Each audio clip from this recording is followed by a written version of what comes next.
How to replace a 2020 Ford Escape 5-button smart key remote battery. Now here's Sergeant Locksmith to show you how. Okay, we're going to change the battery out on our 5-button Ford Smart Remote. Doesn't matter if you've got the trunk, the hatch, tailgate right here. It's all the same principle on these. Just the button configuration will be a little bit different. That's it.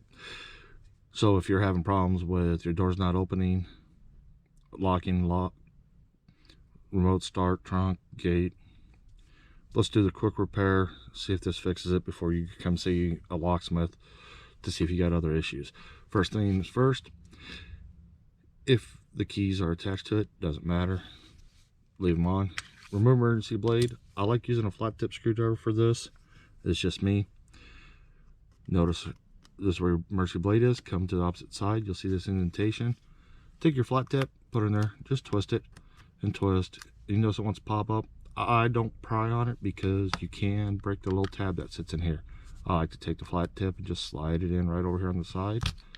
Pops up. That's that little tab I was telling you about. They can cause a problem. Now you notice this battery popped up. Sometimes they do, sometimes they don't. It's a goofy design with Ford. Dump it out. It's your CR2450.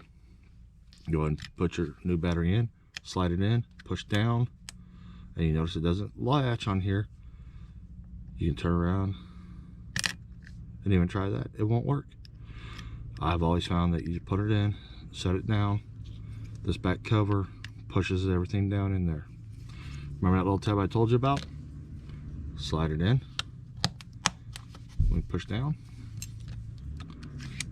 And there you go. You've changed it. Hey, if you would give me a thumbs up, comment down below. Thanks again for watching.